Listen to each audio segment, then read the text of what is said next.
ఆంధ్రప్రదేశ్లో రేపటి నుంచి ఆరోగ్యశ్రీ సేవలకు బ్రేక్ పడనుంది. ఆరోగ్యశ్రీ ట్రస్ట్ సీఓకు లేఖ రాశారు ఏపీ స్పెషాలిటీ ఆసుపత్రుల అసోసియేషన్ ప్రతినిధులు.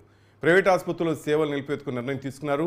1500 కోట్ల పెండింగ్ బిల్లు చెల్లించాలని వినతి చేస్తున్నారు. దీని సంబంధించి మరిన్ని అప్డేట్స్ అమరావతి నుంచి మరి రిపోర్టర్ ప్రసన్న అడిగి తెలుసుకుందాం. ప్రసన్న, చెప్పండి.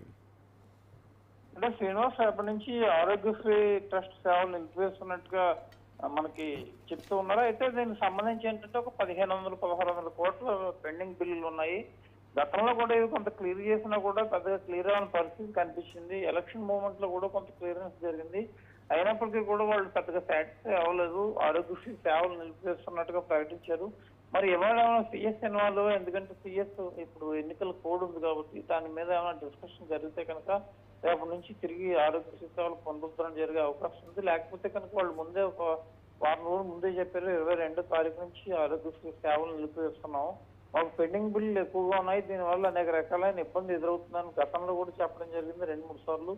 ఈసారి కూడా అదే తరహా చెప్పారు కాబట్టి మరి దీని మీద సిఎస్ ఏమైనా జోక్యం చేసుకుని ఆరోగ్యశ్రీ సేవలు నిలిపివేయకుండా ఏమైనా జాగ్రత్తలు తీసుకుంటారేమో చూడాలి. ఎందుకంటే పేదలకు సేవలు అందించడంలో భాగంగా ఆరోగ్యశ్రీ ఉంది. అనారోగ్య సమస్యలు వచ్చినప్పుడు లక్షల్లో చెల్లించాల్సిన బిల్లులను ప్రభుత్వమే చెల్లిస్తుంది. దీంతో కోట్లాది రూపాయలు పెండింగ్ లో మిగిలిపోవడం వల్ల చాలా రకాలైన ఇబ్బందులు ఎదురవుతున్నాయి. ముఖ్యంగా ఈ కార్పొరేట్ హాస్పిటల్ కావచ్చు, లేకపోతే ప్రైవేట్ హాస్పిటల్ కావచ్చు, ఈ బిల్స్ ఎప్పుడు చెల్లిస్తారన్న ఆందోళన కూడా వాళ్ళలో ప్రధానంగా వ్యక్తమవుతున్న పరిస్థితి కనిపిస్తుంది. కాబట్టి వాళ్ళు ఇప్పటికే నిలిపివేస్తున్నట్టుగా ప్రకటించారు. మరి ఇవాళ సాయంత్రం లోపు దీనికి ఏమన్నా కనుక జోక్యం చేసుకుని ఉంటే కనుక రేపటి నుంచి యథావిధిగా ఈ సేవలు కొనసాగే పరిస్థితి అయితే మనకు కనిపిస్తూ ఉంది. శ్రీనివాస్, రైట్, ఇంతకుముందు కూడా ఇదే విధంగా నోటీస్ ఇచ్చారు.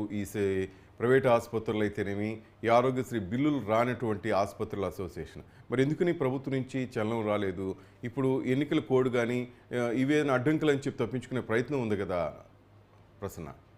అంటే శ్రీనివాస్ గతంలో 2-3 సార్లు చెప్పినప్పుడు 2-3 సార్లు క్లియర్ చేసిన పరిస్థితి అయితే ఉంది. దాంతో వాళ్ళు కొంత అసంతృప్తి వ్యక్తం చేసిన పరిస్థితి. ఎంత పెద్ద పెండింగ్ ఉంటే మీరు క్లియర్ చేసింది చాలా తక్కువ అమౌంట్ ఉందని కూడా వాళ్ళు అభిప్రాయం వ్యక్తం చేయడం జరిగింది. అయితే ప్రస్తుతం ఆర్థిక పరిస్థితి దృష్ట్యా ఆరోగ్యశ్రీ ట్రస్ట్ కి వీళ్ళు ప్రభుత్వం నుంచి చెల్లింపులు రావడానికి కొంత ఇబ్బందికర పరిణామాలు ఎదురవుతూ ఉన్నాయి. కాబట్టి దాంతో వాళ్ళు సేవలు నిలిపివేస్తున్నట్టుగా ప్రకటించారు. ఇంతకు మీరు చెప్పినట్టుగా 2-3 సందర్భాల్లో ఇది జరిగింది. అయితే ఈసారి ప్రస్తుతం ఎన్నికలు నడుస్తూ ఉన్నాయి కాబట్టి ఎన్నికల కోడ్ కూడా అమల్లో ఉంది కాబట్టి మరి పిఎస్ దీనికి సంబంధించి ఏమైనా ఇన్వాల్వ్ అయ్యి రిలీజ్ చేస్తే కనుక ఉంటాయి, లేకపోతే కనుక ఇది నష్టం జరిగే అవకాశం ఉంది. ఎందుకంటే సేవలు పూర్తి సేవలు నిలిపివేస్తే చాలా మంది సామాన్య పేద వర్గాల్లో వాళ్ళు ఇబ్బంది పడే పరిస్థితి ఉంటుంది. కాబట్టి దాన్ని దృష్టిలో పెట్టుకుని మరి ఏమైనా చర్యలు తీసుకుంటారో లేకపోతే సిఎస్ తీసుకున్న నిర్ణయం ప్రకారం ఏమైనా మార్పు ఉంటుందా అనేది మనం చూడాలి.